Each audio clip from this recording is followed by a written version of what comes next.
গণতন্ত্রের চেয়ে উন্নয়ন বেশি প্রয়োজন। এটা বলতেন কিনা তারা? তার মানে গণতন্ত্র তারা স্বীকার করতো না। বাস্তবে তারা তিনটা নির্বাচনে দেখিয়ে দিয়েছেন তারা গণতন্ত্র আসলে পছন্দ করেন না। এরপরে তারা একটা কথা বলতেন, বাংলাদেশ এখন উন্নয়নের মহাসড়ক। এটা বলতেন না তারা? আসলে তারা একটা মহাসড়ক তৈরি করেছেন, এটা আপনারা আমরা দেখতে পারবো না। ওই মহাসড়কে গাড়ি চালিয়ে বাংলাদেশ থেকে তারা 26 লক্ষ কোটি টাকা বাংলাদেশ থেকে তারা পাচার করেছে।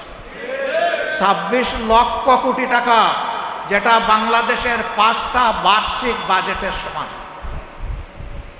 15.5 বছরে লুট করেছেন এবং বিদেশে তা পাচার করেছে। এটা বিদেশে পাচারকৃত অর্থের হিসাব, যেটা বাংলাদেশ ব্যাংক মিলিয়েছে। এখন দেশের মাটির তলে কি সম্পদ তারা লুকিয়ে রেখেছেন আল্লাহ ভালো জানে। এগুলা আপনার আমার সম্পদ ভাই। ওই রাস্তার গরিব লোকটার, ওই হকারের, ওই রিক্সা চালক আমার ভাইটার, এটা তাদের সবার সম্পদ।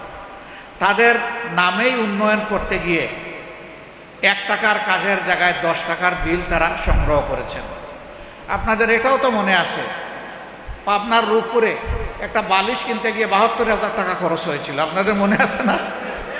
জনগণের প্রশ্ন জাগে, এই বালিশ কি সোনা দিয়ে বানানো হয়েছে নাকি?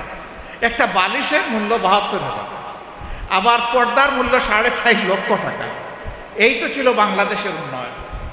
আবার উন্নয়ন করতে গিয়ে বহু জায়গায় যখন মানুষের সন্দেহ হয়েছে, তখন একটু টান দিতেই দেখা গেছে যে সেখানে উন্নয়নের বাস বের হয়ে এসেছে।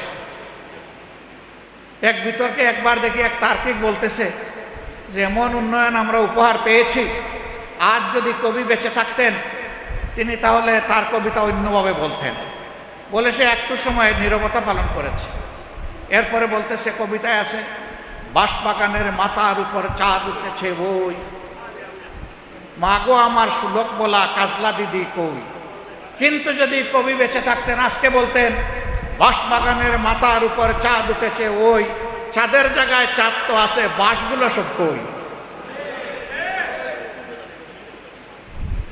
এই ছিল বাংলাদেশের বাস্তব চিত্র।